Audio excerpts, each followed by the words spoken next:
Eu quero falar um pouco sobre esse tema aqui, vida infinita, que foi o tema da IBF, que foi aquilo que as crianças puderam ouvir desde quinta-feira e puderam agora participar aqui conosco.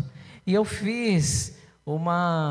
eu acrescentei aqui, na verdade, a palavra abundante, porque eu quero usar o mesmo versículo que eles aprenderam e disseram aqui nessa noite. E o tema que eu escolhi para essa breve reflexão é que a vida com Jesus é uma vida infinita e é uma vida abundante também. E não sou eu que estou dizendo isso, é o próprio Senhor Jesus, quando Ele declara isso lá em João 10:10. Se você puder abrir a sua Bíblia ou o seu celular, eu o convido nesse momento para que o faça. E o que diz lá em João 10:10? Diz que o ladrão veio apenas para roubar, veio para matar, veio para destruir. Mas eu, Jesus, vim para que tenham vida e a tenham em abundância. Eu vou repetir: o ladrão vem apenas para roubar, matar e destruir. Eu vim para que vocês possam ter vida em abundância. E também uma vida infinita aqui, porque nós acreditamos nisso. Acreditamos que quando nós seguimos a Jesus, quando nós entregamos a nossa vida a esse Jesus, Ele nos oferece uma vida plena, como nós ouvimos aqui no começo com o pastor André, e uma vida abundante que começa aqui na dinâmica da nossa vida. Se nós formos olhar os primeiros versículos de João 10:10, antes de chegar propriamente nesse versículo que nós acabamos de ler, nós vamos observar que Jesus, Ele estava contando uma parábola, uma história, né, a respeito do exercício do pastoreio. Jesus, Ele está fazendo uma construção sobre o exercício do pastoreio, justamente para se denominar e para dizer que Ele, e nós acreditamos nisso, é o bom pastor. Jesus é o nosso bom pastor. Por quê? Porque Jesus cuida de suas ovelhas. E nesses primeiros versículos, Jesus faz uma contextualização justamente sobre a conduta e a prática dos pastores daquela época que cuidavam de suas ovelhas. Naquela época, quando Jesus estava se referindo a esses pastores, Ele estava fazendo uma referência sobre os pastores que viviam na região da Palestina, que hoje, na verdade, é a Palestina, na região do Oriente. E naquela época, meus queridos, eu não sei se vocês sabem, é importante para que a gente possa ilustrar e entender o contexto que Jesus disse isso. Havia práticas, né, duas práticas específicas, para a gente poder resumir, sobre este cuidado dos pastores com as suas ovelhas. A primeira prática era na época do inverno. Então, quando era a época do inverno, criavam-se grandes apriscos, que são os lugares apropriados para que as ovelhas possam estar, e nestes lugares os pastores levavam as suas ovelhas, para que elas pudessem ser cuidadas, principalmente nessa época do inverno. Só que o que acontecia? Qual era o problema dessa questão? É que vinham os ladrões durante a noite. Então, durante a noite, os ladrões, eles pulavam a cerca, iam até esses apriscos e roubavam as ovelhas. E quando era uma época de um clima mais ameno, de um verão, outono, ou mesmo a primavera, enfim,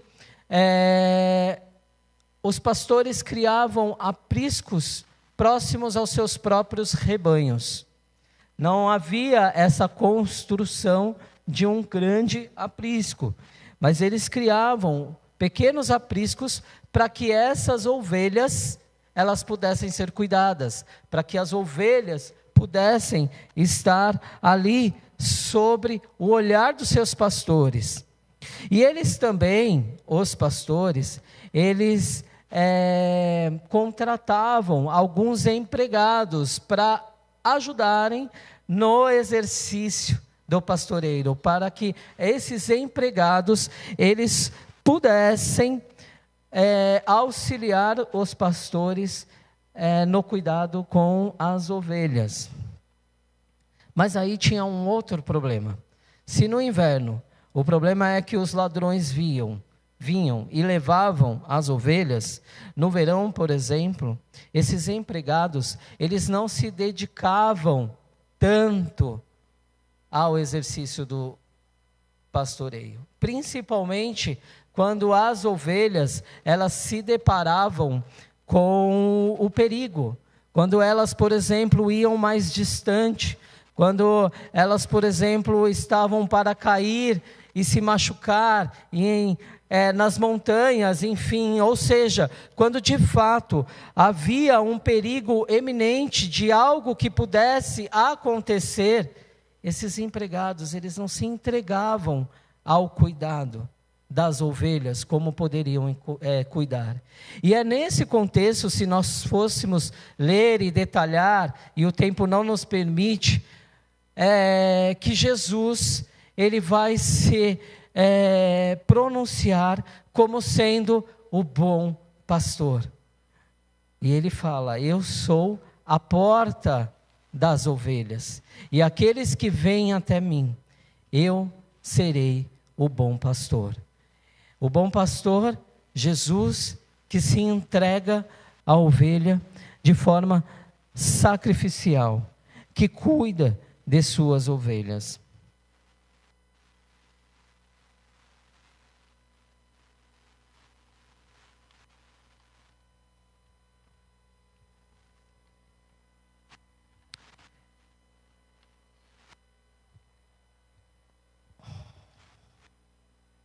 Portanto, se o ladrão, como nós lemos, ele veio para roubar, matar e destruir, Jesus veio para oferecer uma vida, e uma vida abundante, uma vida cheia de amor e uma vida cheia de graça. Aqui, meus queridos, Jesus nos dá uma reflexão, ou nos oferece a oportunidade de nós pensarmos sobre a questão da vida, mas também sobre a questão da morte.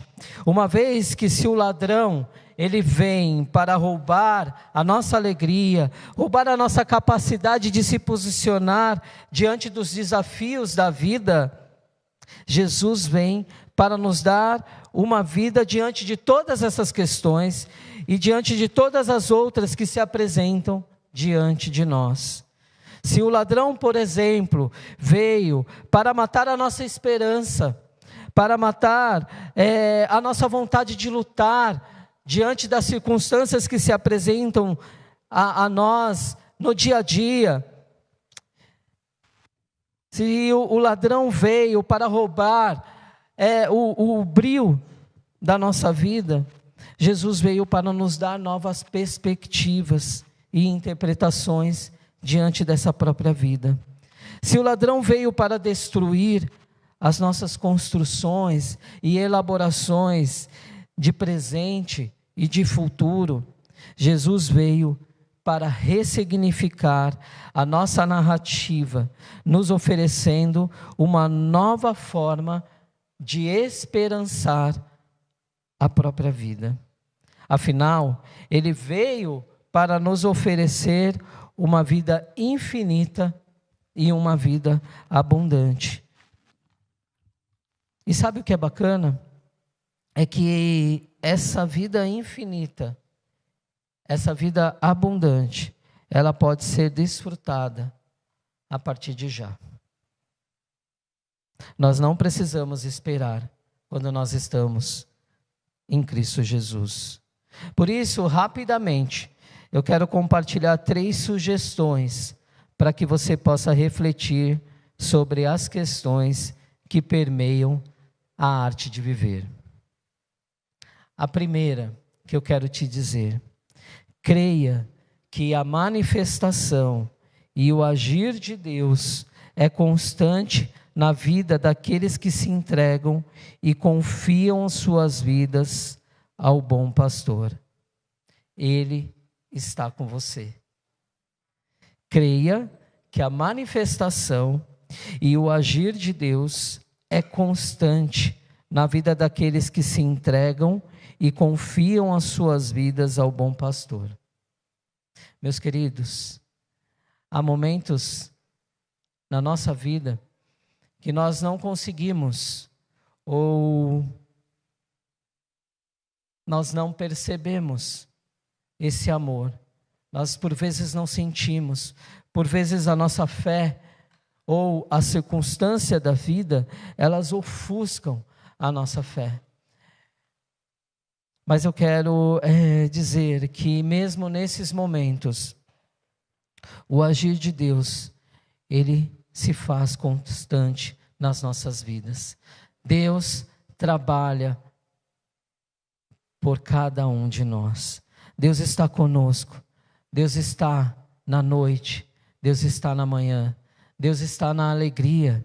Deus está diante das circunstâncias difíceis que nós passamos. Mas Ele se faz presente. Ele está ali conosco, tratando, cuidando, zelando, nos dando a oportunidade de caminhar e de continuar, porque Ele é o nosso bom pastor. Ele é aquele que cuida de nós. Ele é aquele que dirige as nossas vidas. A segunda questão que eu gostaria de compartilhar com você é que a nossa vida com Deus não deve ser pautada em uma crença determinista. Por vezes, nós acreditamos que nós estamos sentenciados a alguma questão sem sombra e sem uma oportunidade de mudança. Parece que vivemos da mesma forma, parece que é como se nós não tivéssemos mais a oportunidade ou a condição de viver uma transformação de vida, porque nascemos dentro de um contexto, ou porque algo aconteceu, ou porque na verdade eu não tenho mais como reverter uma situação. Eu quero te dizer que ainda que você pense dessa forma, o bom pastor pode todas as coisas. Ele pode transformar todas as coisas. Ele pode transformar a sua situação. Ele pode transformar a sua vida. E ainda que Ele não transforme por algum motivo ou por alguma razão, porque Ele é o Senhor das nossas vidas e Ele é o Deus das nossas vidas, ainda que Ele não transforme da maneira como você gostaria, Deus, Ele ainda está fazendo e faz o melhor na sua vida, porque diz a palavra do Senhor que a sua vontade, ela é boa, ela é perfeita e ela é agradável. Por isso, meus queridos, cada um de nós aqui podemos colocar as nossas questões diante desse bom pastor e pedir para que esse bom pastor possa de fato transformar as nossas vidas, possa de fato transformar aquilo que nós desejamos, para que de fato o nome dele possa ser glorificado, para que de fato o nome dele possa ser honrado, para que de fato nós possamos celebrar esse Jesus, para que de fato nós possamos cantar como nós cantamos nessa noite, que Ele é o nosso refúgio, Ele é aquele que cuida de nós, Ele é aquele que está à nossa frente, Ele é a nossa fortaleza, Ele é a nossa esperança, Ele é aquele que pode sim transformar todas as coisas. Portanto, nós não precisamos viver sentenciados ou achando de que não tem mais jeito, porque com Jesus, com o bom pastor, tem jeito sim, tem jeito sim. Creia nisso, meu querido. Se coloca diante de Deus, entrega a sua vida a esse Jesus, para que Ele possa te abençoar e para que Ele possa te conduzir. E nesse processo do desenvolvimento da espiritualidade, como nós falamos aqui, Ele possa gerar em você transformações para que você, de fato, possa ser abençoado e possa ser uma bênção também. E o terceiro e último ponto que eu quero dividir com você é que o bom pastor, ele te dá a oportunidade de escolha. Mas que a gente possa ter consciência também de que nós somos responsáveis por aquilo que nós escolhemos. Somos responsáveis por aquilo que nós escolhemos. Então, a responsabilidade das escolhas, elas precisam acontecer de forma madura, porque o bom pastor nos dá o privilégio de escolher e de vivermos de uma forma protagonista da nossa vida, dos nossos sonhos, dos nossos ideais, dos nossos desejos. Que você tenha essa consciência. É por isso que não é determinista, porque o bom pastor, ele nos dá a liberdade de escolhermos, de vivermos, de celebrarmos a vida. Portanto, meu querido, não terceirize a responsabilidade daquilo que acontece na sua vida para o outro. Porque o bom pastor, ele pode e ele quer te abençoar, te dar sabedoria, te dar graça, discernimento, para que você possa fazer as melhores escolhas, para que você possa se colocar diante da vida de uma forma saudável, de uma forma madura, de uma forma adulta, e a partir daí viver a vida, celebrá-la, desfrutar a vida infinita e abundante que somente Jesus pode nos oferecer. E diante das dificuldades, diante dos intempéries, diante dos problemas, diante dos gigantes que se levantam diante de nós, você também possa declarar que você confia na fidelidade, como nós cantamos, desse bom pastor. Porque, como eu já disse aqui, o bom pastor está conosco, ele está com você. Portanto, creia nisso, viva isso, desenvolva, peça a Jesus, ao bom pastor, para que ele vá produzindo em você, construindo em você uma racionalidade, uma disposição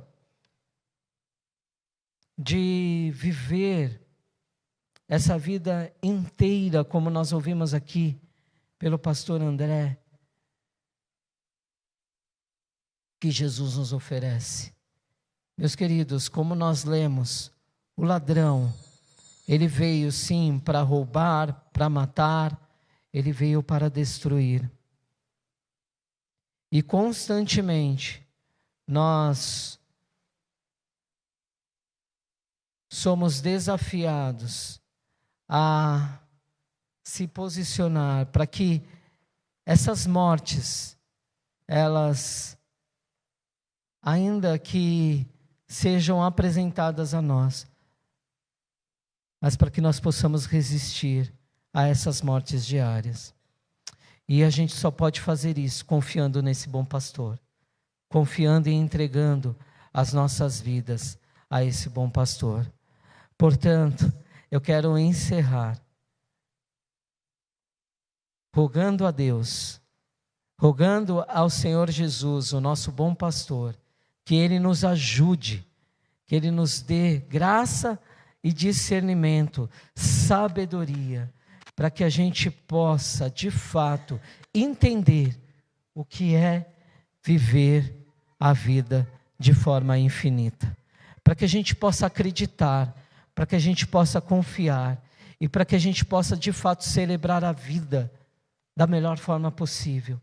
Ainda que a gente não tenha tudo que a gente gostaria, mas para que a gente possa reconhecer que com Jesus, com Deus na nossa vida, aquilo que a gente considera pouco por vezes, é muito, porque o Senhor está conosco.